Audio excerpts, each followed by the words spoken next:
how to make our country better and prosperous. And in the last 6 months, I have talked to many religious leaders. I have talked to many elected leaders from across the political divide.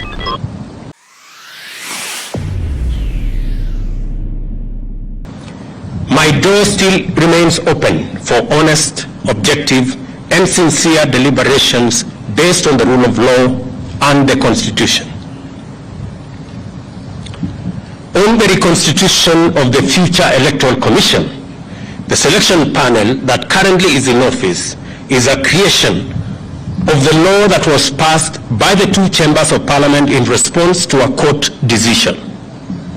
The court clearly stated that one institution, and in this case, Parliament, cannot dominate the process of establishing an electoral commission at the expense of other institutions that have a role to play in the country's electoral process. However, considering the matters raised by our friends in the opposition, I suggest a bipartisan engagement in Parliament on the reconstitution of the IEBC panel within the parameters of the law and the Constitution.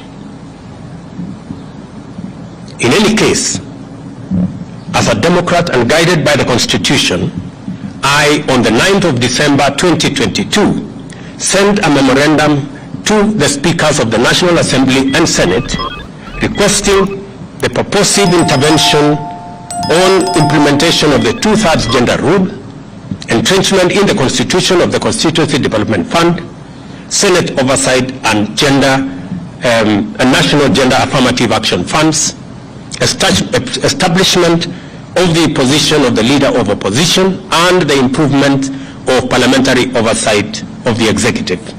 And for the record, Parliament has already approved the parliamentary oversight of the executive, and shortly, cabinet secretaries will be appearing before the House to answer questions. The other items are still in Parliament. The IEBC selection panel and the future process of recruitment of its commissioners could as well be part of a conversation leading to constitutionally and legally binding proposals through a bipartisan parliamentary process. In other words, I am suggesting that the issues that have been raised by our friends on the matter of IEBC, my suggestion is that this matter can be handled in Parliament by a bipartisan parliamentary process so that we can agree on what it is they have an issue with, and we can adjust as is agreed and as necessary. And therefore, in these circumstances, and in view of the recent events that led to loss of life and destruction of property in the demonstrations that have occasioned in our country for the last 2 weeks, I urge my brother Raila Odinga and the opposition to call off the demonstrations and to give this bipartisan approach a chance for us to take the country forward.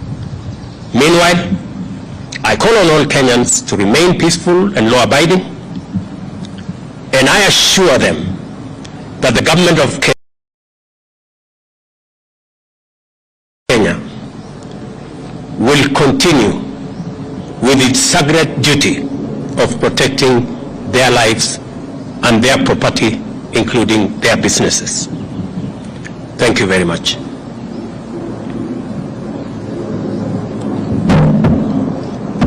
I can take 1 or 2 questions. Jina langu ni Chacha kutoka runinga ya K24. Baadhi ya matakwa ya Azimio vile vile ni kuhusiana na gharama ya juu ya maisha. Je, Wakenya watarajie kupungua kwa bei ya bidhaa muhimu kufikia lini? tuko na mpango kamili ambayo tunashughulikia gharama ya maisha. Kwa mara ya kwanza